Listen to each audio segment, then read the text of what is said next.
Cuestionar a la autoridad es parte del rol del periodismo en democracia.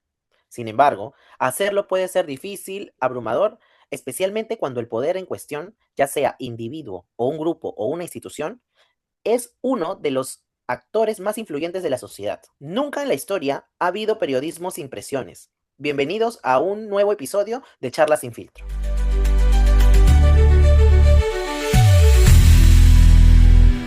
Hoy abordaremos la censura y la autocensura a partir de la investigación del equipo de Spotlight. Lo que al principio parecía un caso aislado de abuso sexual infantil en la Iglesia Católica, reveló un sistema donde las autoridades eclesiásticas encubrieron y trasladaron a los sacerdotes durante décadas, en lugar de entregarlos a la justicia. Más allá del hecho periodístico, este caso nos invita a reflexionar sobre cómo el miedo, el poder y la influencia impiden que la verdad salga a la luz. Para conversar sobre esto, hoy nos acompañan Carmen, Yesenia y Carlos. Y para empezar, Carmen, coméntame, ¿cómo comenzó la investigación? Gracias por el pase, Joaquín. Bueno, a finales del 2001, en las oficinas del periódico Boston Globe, el nuevo director del periódico, Marty Baron, pidió revisar un caso que había pasado desapercibido, ya que según lo reportado, el padre Gigan abusó durante 30 años de más de 80 inocentes y que el cardenal lo supo y no hizo nada. Entonces el equipo de investigación Spotlight decide llegar al fondo de este caso. El equipo estuvo integrado por periodistas como Walter Robinson, Michael Resendes, Sacha Fifter y Matt Carroll. Mike fue con Mitchell Garabitian, el abogado que lleva el caso de las víctimas contra Gigan. Sacha con McCleish, otro abogado que manejó casos parecidos. Sasha consigue una entrevista con una de las víctimas, mientras Mike visita al abogado Garabitian, quien le consigue el contacto de otro sobreviviente. Así comenzaron entrevistando a víctimas, abogados, psicólogos y sacerdotes, al mismo tiempo que revisaban minuciosamente una enorme cantidad de documentos judiciales y registros eclesiásticos. Posteriormente, en el Globe, Matt revisa los directorios anuales de la iglesia en Massachusetts, donde listan a todos los sacerdotes y sus parroquias. De repente detecta un patrón. Uno de los curas aparece marcado como incapacidad por enfermedad. Revisa otros y ve lo mismo: ausencia por licencia, no asignado, entre otros. Además, detecta que los cambian de parroquia demasiado seguido.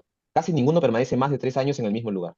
Buscando respuestas, Robbie y Sacha se reúnen con el abogado McLeish para preguntarle por los casos que él mismo arregló contra los sacerdotes. Su respuesta revela el sistema. Todo se negociaba directo con la iglesia y nada llegaba a los tribunales. La víctima firmaba un acuerdo de confidencialidad y recibía dinero. Con unos cuantos billetes, la iglesia lograba comprar el silencio de las víctimas y enterrar cualquier rastro del abuso. El equipo, según sus cálculos, concluye que alrededor del 6% de los sacerdotes cometen abusos. En Boston hay 1.500 sacerdotes. Eso significaba 90 abusadores. Todos se quedan helados. Al final pasan días cruzando datos y encuentran 87 nombres en los directorios de la iglesia. Por fin Mike logra acceder a los archivos confidenciales y ahí está todo. Los esfuerzos legales iniciales del abogado Mitchell Garabedian para acceder a los registros de la iglesia condujeron a revelaciones significativas. El cardenal Bernard Law supo durante años lo de Gigan. Hay cartas que prueban que tenía conocimiento de los abusos desde 1984. Sabía y no hizo nada. Solo lo movía de parroquia en parroquia. Y para verificarlo, Jim Sullivan, el abogado de la iglesia, confirmó 70 solo en Boston.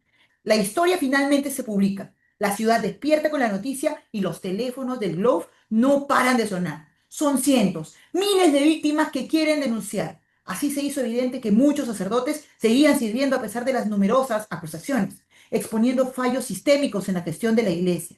Esta amplia cobertura, que incluyó casi 900 artículos en total y casi 600 específicos sobre Boston, acusó públicamente a 249 sacerdotes, superó el millar de testimonios y animó a víctimas de todo Estados Unidos a compartir sus experiencias. Las consecuencias tuvieron un profundo impacto en la iglesia, provocando la dimisión de obispos, importantes acuerdos económicos para las víctimas y un dramático descenso en la asistencia y contribuciones. Finalmente, en diciembre del 2002, el cardenal Law renunció a su cargo en Boston, tal como señala EBS-CO en su sitio web de investigación, como la narrativa de la película Spotlight.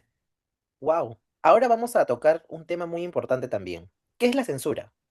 Con la información abordada, es importante definir qué entendemos con censura. Carlos, ¿podrías explicarnos? Claro, Joaquín, te comento. Según la definición plasmada en la Enciclopedia Internacional de las Ciencias Sociales y del Comportamiento, la censura se refiere al control que ejercen los gobiernos u otras entidades sobre los medios de comunicación, lo que afecta la forma en la cual se difunde la información. Este mecanismo es considerado una forma de represión que atenta contra la libertad de expresión y que se puede ejercer por motivos ideológicos, políticos, religiosos o morales. En el caso Spotlight, no se presenta una censura oficial por parte del Estado, pero sí se puede observar diversos mecanismos de presión que dificultaban que la información sobre los abusos llegara a la sociedad. Carmen, ¿podemos decir que realmente existió censura en el caso Spotlight? Sí, aunque fue una censura indirecta. Una de las razones principales era el enorme prestigio que tenía la Iglesia Católica en Boston. Se trataba de una ciudad profundamente religiosa, donde la Iglesia mantenía una fuerte influencia sobre distintos sectores de la sociedad, tanto política como social. Habían acuerdos confidenciales y una fuerte presión social para no afectar la imagen de la institución.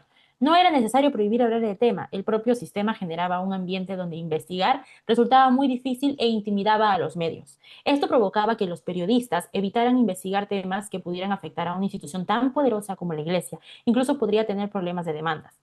Gracias, chicos. Eso nos lleva a otro concepto muy importante, la autocensura. Yesenia, ¿qué significa eso? La autocensura ocurre cuando las personas deciden callar por iniciativa propia debido al miedo o la presión, querido Joaquín. En este caso encontramos varios ejemplos.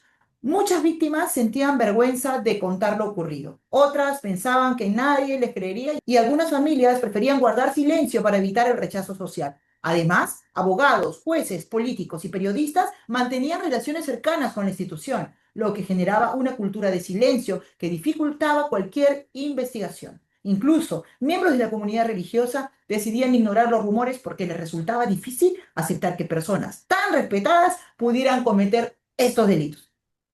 Uno de los aspectos más importantes es el rol del periodismo. ¿Qué ocurrió con los medios antes de la investigación? Carlos, ¿puedes comentarnos un poco sobre esto? Claro, Joaquín, te comento. Sabemos que el Boston Globe publicó en 2002 el reportaje ganador del Pulitzer, en donde se reveló que el porcentaje de sacerdotes pedófilos en la ciudad era superior al 6%, pero el diario conocía de ese problema desde mucho antes y no había hecho nada. Es por ello que el caso Spotlight es un claro ejemplo sobre el poder que existe cuando los medios de comunicación le prestan la debida atención a las historias que sus lectores tienen para contar. Abogados, víctimas y organizaciones civiles se habían acercado por años al Boston Globe para denunciar los abusos, pero nada sucedió hasta que el forastero, el judío Marty Baron, decidió escudriñar en serio el tema. Y no es que el Boston Globe se hubiera negado a publicar esas historias. En realidad sí lo hizo, solo que en pequeños espacios del diario y sin darle el seguimiento adecuado a los casos. Por eso, otra de las lecciones que nos deja este caso es acerca de la responsabilidad que los periodistas tienen de hacerle un adecuado seguimiento a las historias aparentemente pequeñas, ya que fue al darle la relevancia adecuada a un asunto local que el rotativo del Boston Globe logró relatar una historia que tuvo un impacto global. ¿Y qué dijeron los protagonistas de esta historia?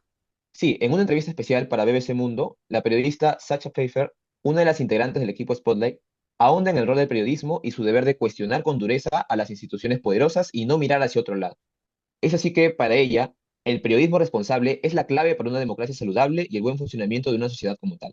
Alguien debe hacer las preguntas duras a las instituciones poderosas y ese es el rol de los medios. Sin periodistas independientes y bien preparados, tragedias como la crisis de los curas pederastas pueden seguir ocurriendo. Ahora, otro punto también importante es sobre las víctimas. Hablemos ahora de las víctimas. ¿Por qué muchas personas tardaron tantos años en denunciar? Yesenia, ¿puedes comentarnos un poquito sobre eso? Claro, Joaquín, las víctimas enfrentaban múltiples barreras porque sentían culpa, vergüenza y miedo de que nadie les creyera o de ser rechazadas por sus familias. Además, los agresores eran sacerdotes, figuras de autoridad religiosa, lo que hacía aún más difícil denunciarlos. El trauma llevó a muchas a guardar silencio durante décadas. Con el tiempo comenzaron a ser reconocidas como survivors y muchos encontraron apoyo en SNAP, Survivors Network of Those Abused by Priests, una organización que acompañó a personas abusadas por sacerdotes y promovió que sus casos salieran a la luz. Como se menciona en Harvard Law School, incluso hubo sobrevivientes que después de más de 75 años seguían cargando el trauma y recién pudieron hablar de lo ocurrido. Aunque hoy denunciar es más fácil que antes, el estigma y el silencio siguen siendo una de las mayores consecuencias del abuso. La película muestra que el daño no terminó cuando ocurrió el abuso. Sus efectos marcaron la vida de muchos sobrevivientes durante décadas. Gracias, Yesenia. Ahora vamos a hablar sobre el equipo de Spotlight. Carmen, ¿qué hizo diferente el equipo Spotlight?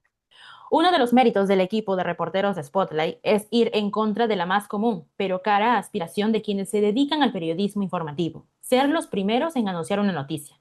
Esta no era la pretensión de los periodistas que armaron un rompecabezas al que pocos prestaban interés, las denuncias contra sacerdotes acusados de violar a niños y adolescentes. Vamos a contar esta historia y vamos a contarla bien. Es la promesa que se hace Walter Robinson, editor jefe de la unidad de investigación del Boston Globe. Contar bien una historia es el mérito que más podemos destacar de la investigación que nos presenta Spotlight. 7 meses de inmersión obstinada en bibliotecas y archivos, de asedio a fuertes esquivas, de puertas que nunca se cansaron de tocar, de versiones que debían contrastar con paciencia única, de madrugadas insomnes armando sus propias bases de datos, de presión constante y de sostenida discreción.